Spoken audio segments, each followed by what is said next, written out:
My name's Gable. I'm fourth generation farmer. Live down here in the Huntley project, and we grow sugar beets and malting barley, a little bit of winter wheat. Recently came back to the farm after doing 20 years in the Army. I finished as lieutenant colonel and decided to come back to the family farm because I wanted to be part of the community again and continue on what my family's continuing to do here.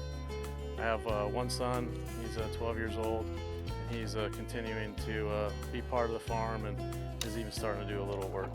Going into the military, I excelled because I had the farm work ethic, and I could just about outwork anyone.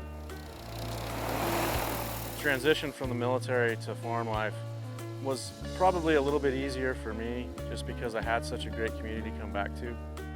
You know, my parents have really set me up for success, not only on the farm, but for life. Growing up on a farm with grandparents that were deeply involved in the beginning, and my parents that have been here for over 50 years. And I just am very blessed and lucky to be able to not necessarily fall in onto something, but to have someone that I can talk to about different experiences and the challenges I'm going through. Pretty sure my dad's already seen it 3 or 4 times. I'm just lucky to come back to a family that's supportive and a community that's so supportive of agriculture and what we do down here.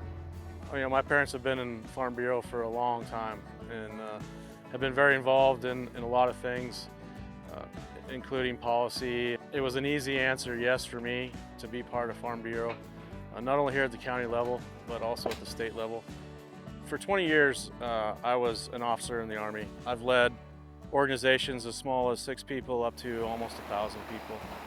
When I got to the farm and I was out there on a tractor by myself for so many hours, I kind of realized that I missed being engaged with people, especially people that are involved in leadership and really want to see change. And the Farm Bureau ACE leadership program really interested me because I'm able to be around like-minded people that want to be engaged in agricultural advocacy and leadership.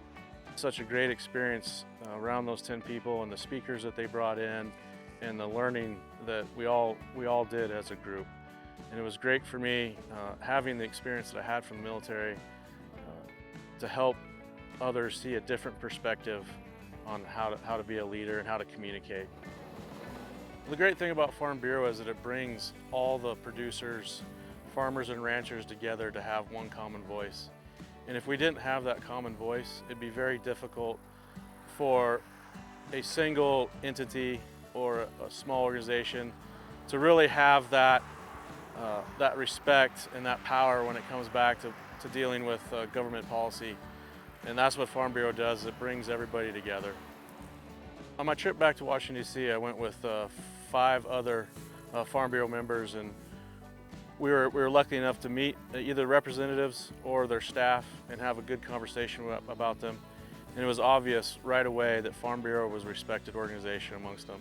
Our state organization obviously has everyone's best interest in mind and is very, very concerned about the future of agriculture in Montana and how we're going to continue forward and maintain agriculture as a viable economy in Montana. I believe that if you're not at the table when the policy decisions are made, then you're left out. You definitely need to be part of it, especially as a family farm in a smaller community. Farm Bureau gives you a voice. In order for that voice to be heard, you have to be involved.